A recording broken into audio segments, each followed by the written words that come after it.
আসসালামু আলাইকুম। আমি মোহাম্মদ নুরুল ইসলাম, প্রধান শিক্ষক, মেঘনা আদর্শ বিদ্যালয়। আমরা ইতিমধ্যেই অনলাইন ক্লাস শুরু করছি। আজকে আমার বিষয় পরমাণুর গঠন, অষ্টম শ্রেণী, ষষ্ঠ অধ্যায়। তো সকল ছাত্রছাত্রী ইতিমধ্যেই অনলাইন ক্লাস স্বতঃস্ফূর্তভাবে লক্ষ্য করছে এবং করছে। এর জন্য ছাত্রছাত্রীদেরকে আমি ধন্যবাদ জ্ঞাপন করছি। আজকে আমার পঠিত বিষয় শুরু করছি। আজকের যে বিষয় সেটা হলো যে অষ্টম শ্রেণীর পরমাণুর গঠন অধ্যায় ষষ্ঠ। তো পরমাণুর গঠন অধ্যায়ে অষ্টম শ্রেণীর জন্য যে বিষয়গুলি জানতে হবে সেটা প্রথম থেকে আমি পর্যায়ক্রমে আলোচনা করব। তো আজকের এই পরমাণুর গঠন সম্পর্কে জানতে হলে অর্থাৎ পরমাণুর অধ্যায়ে যে মূল বিষয়গুলো আলোচনা করব সেগুলো আমি পর্যায়ক্রমে বলছি। প্রথমেই আমি বলবো পরমাণুর গঠন, তারপর বিভিন্ন বিজ্ঞানী ও দার্শনিকগণের মতবাদ, পারমাণবিক সংখ্যা, ভর সংখ্যা, আইসোটোপ ও ব্যবহার, বোরের তথ্যমত ইলেকট্রন বিন্যাস ও ধর্ম বা আচরণ। এই বিষয়গুলো সম্পর্কে এই অধ্যায়ে বিস্তারিত আলোচনা করছি। অষ্টম শ্রেণীতে সাধারণত আমরা জানি যে এই পরমাণু গঠন সম্পর্কে ব্যাপক আলাপ আলোচনা করেনি, শুধুমাত্র বেসিক আইডিয়াগুলো দেওয়া হয়েছে। সেগুলো অধ্যায়ে যেভাবে দেওয়া আছে আমি তার উপর ভিত্তি করে এই অধ্যায় শুরু করছি, আলাপ করছি। প্রথমে আসছি আমি পরমাণুর গঠন। তো পরমাণুর আবিষ্কার সম্পর্কে আমি আগে ইতিহাস বলে দিচ্ছি। গ্রিক দার্শনিক ডেমোক্রিটাস সর্বপ্রথম এই পরমাণু নিয়ে গবেষণা শুরু করেন।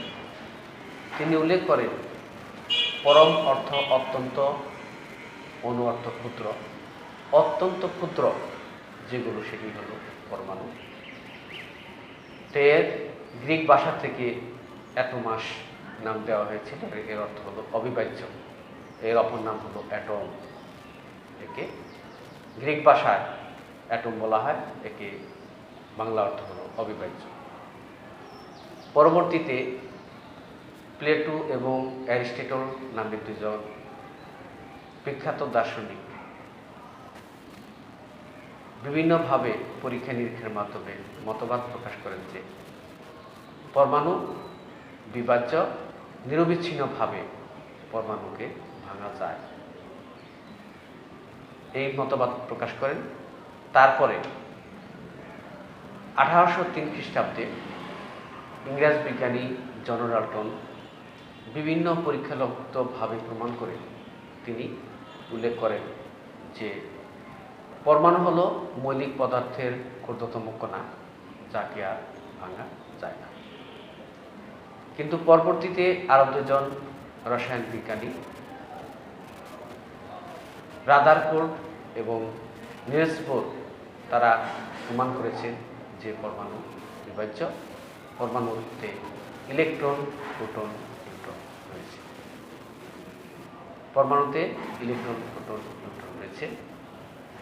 আমি ইতিহাস সংক্ষেপে আরেকবার বলছি, এরপর আমি বিস্তারিত বলব। 400 খ্রিস্টাব্দে গ্রিক দার্শনিক ডেমোক্রিটাস সর্বপ্রথম পরমাণু নিয়ে গবেষণা করেন এবং গবেষণায় তিনি প্রমাণ করেন যে পরমাণু অবিভাজ্য, পরমাণুকে ভাঙা যায় না। পরম অর্থ ক্ষুদ্র, অনু অর্থ অত্যন্ত। অত্যন্ত ক্ষুদ্র যেটা সেটা হলো পরমাণু। গ্রিক ভাষায় অ্যাটোমাস বা অ্যাটম অবিভাজ্য বলা হয়। পরবর্তীতে আরও দুজন বিখ্যাত দার্শনিক প্লেটো এবং অ্যারিস্টটল প্রমাণ করেন যে পরমাণুকে যথা ইচ্ছা ভাঙা যায় এবং নিরবিচ্ছিন্নভাবে ভাঙা যায় পরমাণু বিভাজ্য। পরবর্তীতে 1803 খ্রিস্টাব্দে ইংরাজ বিজ্ঞানী জন ডাল্টন তিনি বিভিন্ন পরীক্ষালব্ধভাবে প্রমাণ করেন যে পরমাণু হলো মৌলিক পদার্থের ক্ষুদ্রতম কণা, যাকে আর ভাঙা যায়। কিন্তু এর সর্বশেষে রাদারফোর্ড এবং নিলস বোর নামে দুজন বিজ্ঞানী, প্রথমে রাদারফোর্ড এবং পরবর্তীতে নিলস বোর, তারা বিভিন্ন পরীক্ষালব্ধভাবে প্রমাণ করেন পরমাণুকে নিরবিচ্ছিন্নভাবে ভাঙা যায় এবং এর ভেতর ইলেকট্রন, প্রোটন, নিউট্রন রয়েছে। এবার আমি পরমাণুর গঠনটি বিস্তারিত বলছি যে ইলেকট্রন, প্রোটন, নিউট্রন কীভাবে গঠিত হয় বা কীভাবে থাকে। তো সেটা যে ইলেকট্রন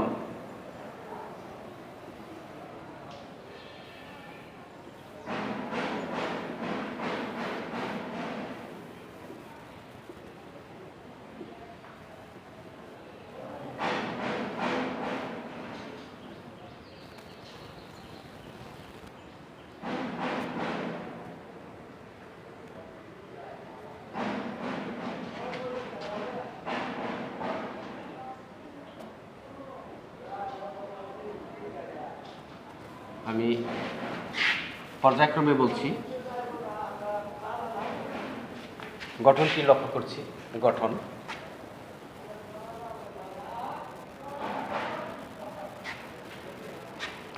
একটি পরমাণুর কেন্দ্রে প্রোটন এবং নিউট্রন থাকে।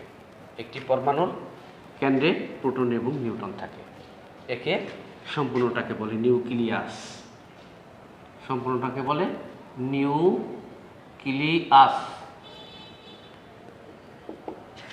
একটি পরমাণুর কেন্দ্রে প্রোটন এবং নিউট্রন থাকে, একে বলে নিউক্লিয়াস। প্রোটনের চার্জ প্লাস এবং নিউট্রনের চার্জ শূন্য, অর্থাৎ আদান নিরপেক্ষ। আর প্রোটন এবং নিউট্রনকে কেন্দ্র করে ইলেকট্রনগুলো ঘুরছে এবং ইলেকট্রনের চার্জ মাইনাস। এই ইলেকট্রনগুলো চতুর্দিকে নিউক্লিয়াসকে কেন্দ্র করে ঘুরছে। সাধারণত এটা বিভিন্ন বিজ্ঞানীগণ পরীক্ষালব্ধভাবে সর্বশেষে এই তথ্যে উপনীত হয়েছে। আমি আবার বলছি, পরমাণুর কেন্দ্রে থাকে প্রোটন এবং নিউট্রন, যাকে নিউক্লিয়াস বলে, যার চার্জ হলো প্লাস, নিউট্রনের চার্জ শূন্য। অপরপক্ষে ইলেকট্রনের চার্জ মাইনাস, যা নিউক্লিয়াসকে কেন্দ্র করে চতুর্দিকে ঘুরছে। এটা প্রাথমিকভাবে অষ্টম শ্রেণীর জন্য কিন্তু উপরের ক্লাসে আরও বিস্তারিতভাবে বলা হয়েছে, এটা আমরা উপরের ক্লাসে বলব। এবার আমরা আসছি পরবর্তী পৃষ্ঠে, যে পারমাণবিক সংখ্যা। তো কোনো একটি মৌলের প্রোটন সংখ্যাকেই বলে পারমাণবিক সংখ্যা। কোনো একটি মৌলের প্রোটন সংখ্যাকেই বা ইলেকট্রন সংখ্যাকেই বলে পারমাণবিক সংখ্যা। এই পারমাণবিক সংখ্যাকে জেড দ্বারা প্রকাশ করি আমরা। পারমাণবিক সংখ্যাকে সাধারণত এই ক্লাসে এটা উল্লেখ করা হয়নি, আমরা নবম দশম শ্রেণীতে বিভিন্ন ক্লাসে এই পারমাণবিক সংখ্যাকে জেড দ্বারা প্রকাশ করা হয়। তো এরপরে আমরা আসছি যে ভর সংখ্যা। কোনো একটি মৌলের প্রোটন এবং নিউট্রন সংখ্যার যোগফলকেই বলে ভর সংখ্যা। কোনো একটি মৌলের প্রোটন এবং নিউট্রন সংখ্যার যোগফলকেই বলে ভর সংখ্যা। কোনো একটি মৌলের প্রোটন এবং নিউট্রন সংখ্যার যোগফলকেই বলে ভর সংখ্যা। এই ভর সংখ্যাকে আমরা এ দ্বারা প্রকাশ করি, আর নিউট্রন সংখ্যাকে প্রকাশ করি এন দ্বারা। তাহলে আমরা দেখতে পাই যে এই ভর সংখ্যা হলো এ সমান সমান এন প্লাস জেড। অর্থাৎ কোনো একটি মৌলের যদি প্রোটন সংখ্যা 10 হয় এবং নিউট্রন সংখ্যা 5 হয়, তাহলে বড় সংখ্যা হবে 15। আবার এখান থেকেই যদি কিনে কোনো মৌলের প্রোটন সংখ্যা যদি 10 হয় এবং ভর সংখ্যা যদি 15 হয় তাহলে a সমান সমান z মাইনাস n অর্থাৎ 15 মাইনাস 10। অর্থাৎ যে কোনো দুইটি সংখ্যা জানতে পারলেই অপর সংখ্যাটি আমরা সমীকরণের এবং নিয়মে বের করতে পারি। অর্থাৎ একটি পরমাণুর ভর সংখ্যা, প্রোটন সংখ্যা এবং নিউট্রন সংখ্যা, এই তিনটির যে কোনো দুইটি সংখ্যা যদি আমরা জানতে পারি তাহলে অপর সংখ্যাটি যোগ এবং বিয়োগ দিয়ে বের করা যায়। এরপরে আমি আসছি যে আইসোটোপ।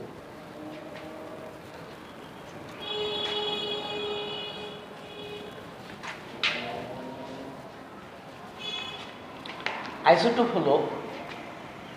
হলো একটি পরমাণুর প্রোটন সংখ্যা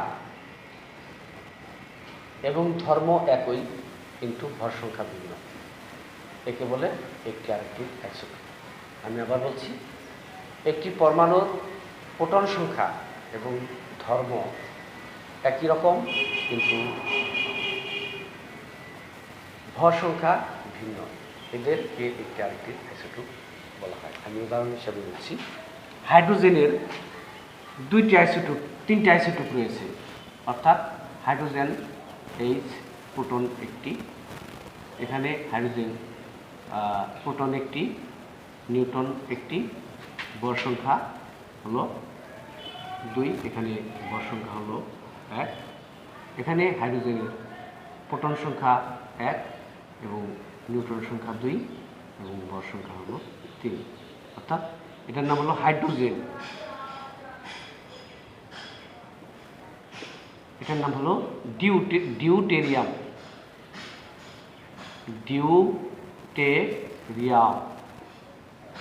আর এটির নাম হচ্ছে টিটিয়াম।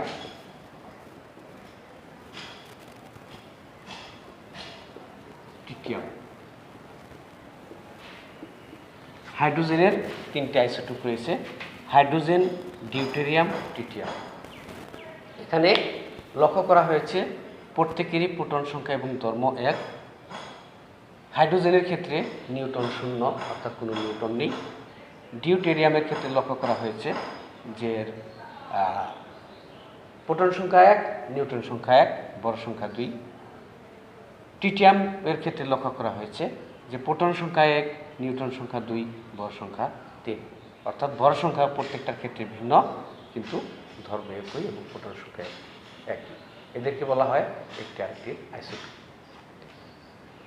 আইসোটোপকে বিভিন্ন ধরনের আইসোটোপ রয়েছে, তা আমাদের এই সিরিজে আইসোটোপ আমরা লক্ষ্য করছি 2 ধরনের। একটি হচ্ছে সাধারণ পরমাণুর আইসোটোপ, আরেকটি হচ্ছে তেজস্ক্রিয় আইসোটোপ। তেজস্ক্রিয় আইসোটোপ হচ্ছে অস্থায়ী আইসোটোপ, অর্থাৎ যে সকল পরমাণুর মধ্য দিয়ে তেজস্ক্রিয় পদার্থ বিকিরণ করে তাকে বলে তেজস্ক্রিয় আইসোটোপ। যেমন তেজস্ক্রিয় আইসোটোপের ক্ষেত্রে আমরা লক্ষ্য করছি ইউরেনিয়াম। এই সকল পদার্থের মধ্য দিয়ে তেজস্ক্রিয় পদার্থ দিয়ে এদেরকে ভেঙে নিউট্রন এবং প্রোটন এদেরকে আলাদা করা হয়, এর জন্য একে তেজস্ক্রিয় আইসোটোপ বলা হয়। আমি আবার বলছি, তেজস্ক্রিয় আইসোটোপ হলো অস্থায়ী আইসোটোপ, যার যে সকল পরমাণুর মধ্য দিয়ে সাধারণত তেজস্ক্রিয় রশ্মি এবং পদার্থ বিকিরণ করে তাকে বলে তেজস্ক্রিয় আইসোটোপ। তো এরপরে আমরা আসছি যে তেজস্ক্রিয় আইসোটোপের ব্যবহার, অর্থাৎ তেজস্ক্রিয় আইসোটোপ কোন কোন ক্ষেত্রে ব্যবহার করা হয়। তেজস্ক্রিয় আইসোটোপ ব্যবহার করার জন্য আমরা এই শ্রেণীতে 4টি ক্ষেত্র লক্ষ্য করেছি। একটি হচ্ছে যে চিকিৎসা ক্ষেত্রে,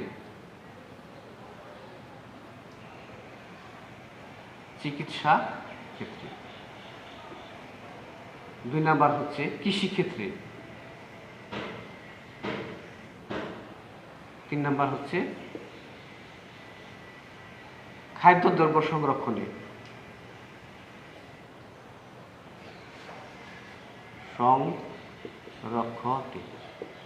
আর 3 নাম্বার হচ্ছে ভূতাত্ত্বিক বা ফসল ভূতাত্ত্বিক কাজে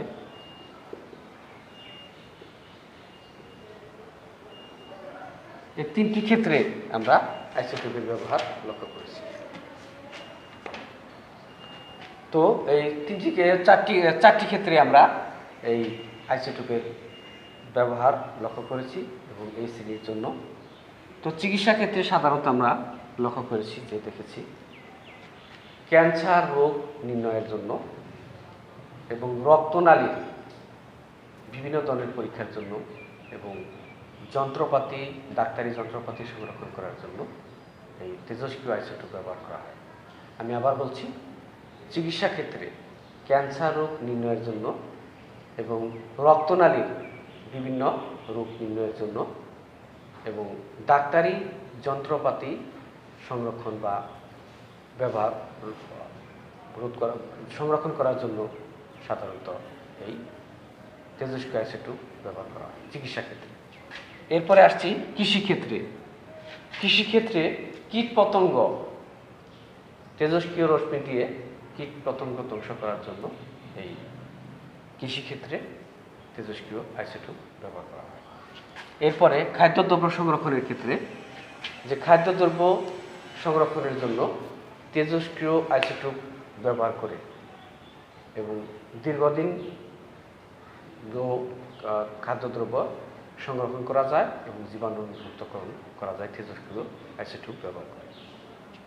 এরপরে আসছি যে ভূতাত্ত্বিক কাজে বা বৈজ্ঞানিক কাজে এক্ষেত্রে লক্ষ্য করা হয়েছে যে একটি ফসল বা একটি বীজ কত বছর আগের এবং কত বছরের পুরানো সেই সময় গড়ায়ু এবং অর্ধায়ু নির্ণয়ের জন্য সাধারণত এই তেজস্ক্রিয় আইসোটোপ ব্যবহার করা হয়। অর্থাৎ একটি ফসল কত বছর হয়েছে, অর্থাৎ কত বছর পুরানোর আগে এবং কত বছর এর স্থায়িত্ব থাকবে, এই সকল তথ্য জানার জন্য এই তেজস্ক্রিয় আইসোটোপ ব্যবহার করা হয়।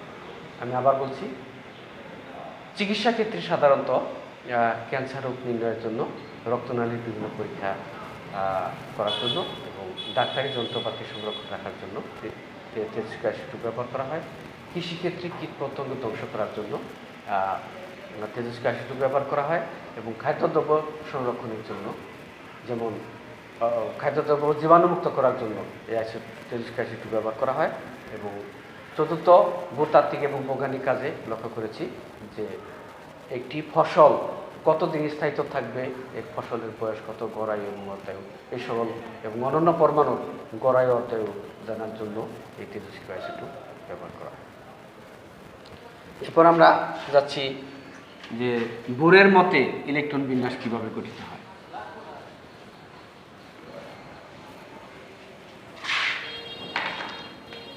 বোর অর্থাৎ নিলস বোর, এর সম্পূর্ণ নাম হচ্ছে নিলস বোর। নিলস বোর বিজ্ঞানী, রসায়ন বিজ্ঞানী।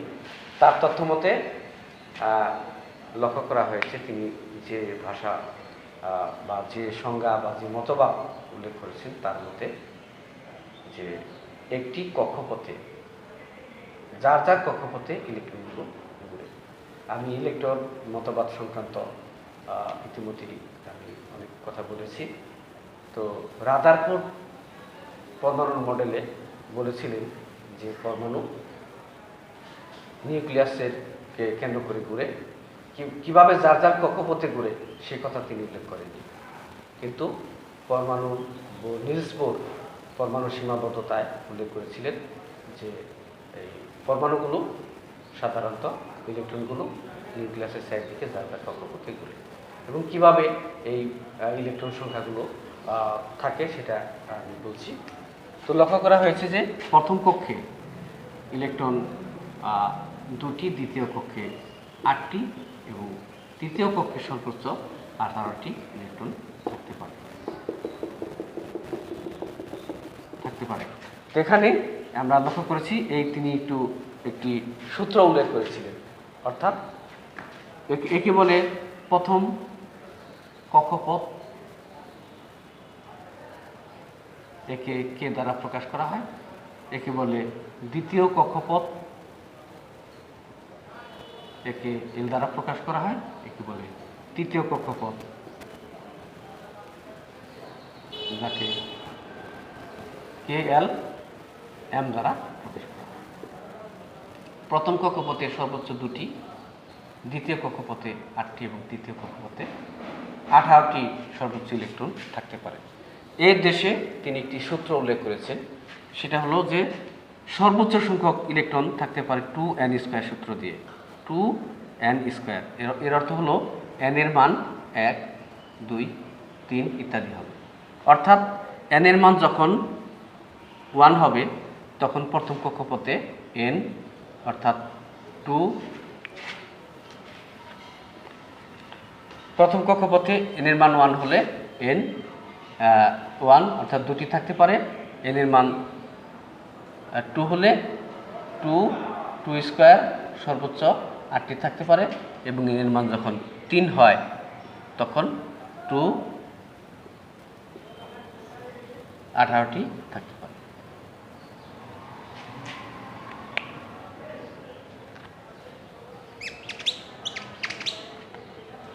n এর মান 3, 18টি থাকতে পারে। এভাবে তিনি আধুনিক সর্বশেষ আধুনিক পরমাণু বিজ্ঞানী, রসায়ন বিজ্ঞানী, পরমাণু মডেল সংক্রান্ত নিলস বোর সর্বশেষ এই তথ্য প্রকাশ করেন। অদ্যাবধি এই সূত্রের উপর, এই মডেলের উপর ভিত্তি করে এখনো চলছে। তো এরপরে আমরা পরবর্তী প্রশ্নে আসছি যে ধর্ম ও আচরণ, অর্থাৎ যে একটি পরমাণুতে যখন ইলেকট্রন থাকে, ইলেকট্রন সংখ্যার উপর এর ধর্ম এবং আচরণ নির্ভর করে। আমি আবার বলছি যে একটি পরমাণুতে যে ইলেকট্রন, প্রোটন, নিউট্রন থাকে, এই সংখ্যার উপর তার ধর্ম এবং আচরণ নির্ভর করে। লক্ষ্য করা হয়েছে যে প্রত্যেক পরমাণুরই একটি নির্দিষ্ট ভর রয়েছে, পরমাণুর সংখ্যা রয়েছে এবং ধর্ম রয়েছে, এবং ইলেকট্রন সংখ্যা রয়েছে, প্রোটন সংখ্যা রয়েছে। এবং লক্ষ্য করা হয়েছে যে সকল পরমাণুর ধর্ম, প্রোটনের সংখ্যা, ইলেকট্রন সংখ্যা একই রকম নয় এবং ক্ষেত্র বিশেষে এবং ইলেকট্রন সংখ্যা, নিউট্রন সংখ্যার আদানের উপর নির্ভর করে। তো সেই ক্ষেত্রে আমি উদাহরণ দিয়ে বলছি।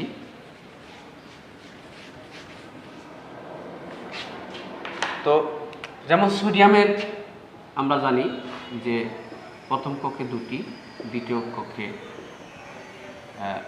8টি এবং তৃতীয় কক্ষে 1টি ইলেকট্রন রয়েছে। সোডিয়াম হচ্ছে ধাতু। অপর পক্ষে আমাদের ক্লোরিন হচ্ছে অধাতু। প্রথমে 2টি, তারপরে 8টি এবং শেষ কক্ষে রয়েছে 7টি। তো এখানে লক্ষ্য করা হয়েছে যে যখন একটি কক্ষপথ চলে যায় অর্থাৎ বিচ্ছিন্ন হয়ে যায় অথবা একটি কক্ষপথ বেড়ে যায় তখন এদের ধর্মেরও পরিবর্তন হয়। তো সোডিয়ামের সর্বশেষ কক্ষপথে একটি ইলেকট্রন রয়েছে। এই ইলেকট্রনটি যদি কিনা এখান থেকে চলে যায় তখন সোডিয়ামের চার্জ হবে সোডিয়াম প্লাস, অর্থাৎ এখানে ইলেকট্রন সংখ্যা আছে 10টি। তখন এই চার্জ অবস্থায় এই সোডিয়াম এর ধর্ম এক ধরনের আচরণ করবে, আর সোডিয়াম নিরপেক্ষ পরমাণু হিসাবে তখন আরেক ধরনের আচরণ করবে। অপরপক্ষে অধাতুর ক্ষেত্রে ক্লোরিনে যখন সর্বশেষ কক্ষে 7টি ইলেকট্রন রয়েছে, যদি কিনা আরেকটি ইলেকট্রন যুক্ত হয়, অর্থাৎ ইলেকট্রন যখন কিনা আরেকটি যুক্ত হয় তখন ক্লোরিন চার্জ হবে মাইনাস, তখন এখানে 10টি ইলেকট্রন, এখানে হবে 18টি ইলেকট্রন। তখন ক্লোরিন নিরপেক্ষ পরমাণু অবস্থায় যে আচরণ করবে, কিন্তু ঋণাত্মক চার্জ অবস্থায় অন্যরকম আচরণ করবে। প্রত্যেকটা মোলেরই সাধারণত এই ধরনের ইলেকট্রন সংখ্যা, প্রোটন সংখ্যা, নিউট্রন সংখ্যার উপর বিভিন্ন ধরনের ধর্ম পরিলক্ষিত হয়, কিন্তু শুধুমাত্র নিষ্ক্রিয় গ্যাস হিলিয়াম, নিয়ন, আর্গন, ক্রিপ্টন, জেনন ছাড়া বাকি যত পরমাণুগুলো রয়েছে প্রত্যেকেরই এরকম ধর্ম রয়েছে, কিন্তু নিষ্ক্রিয় গ্যাসের ধর্মগুলো সাধারণত যাও। আজকে আমি তোমাদের 8ম শ্রেণীর 6ষ্ঠ অধ্যায়ের পরমাণু গঠন সম্পর্কে বিস্তারিত আলাপ আলোচনা করলাম। তো আজকের এই ক্লাসটি বেলনা আদর্শ উচ্চ বিদ্যালয়ের ইউটিউব চ্যানেল এবং ফেসবুক পেজে লাইক দিয়ে তোমরা সবাই দেখে নিবে, যাতে তোমরা সহজে বুঝতে পারো এবং কারো কোনো ক্লাস সম্পর্কে কোনো মন্তব্য থাকলে সরাসরি যোগাযোগ করবে এবং ফোন দিবে। আজকের এই ক্লাস এখানেই শেষ করে সকলকে ধন্যবাদ দিয়ে আজকের এই ক্লাস এখানেই সমাপ্তি।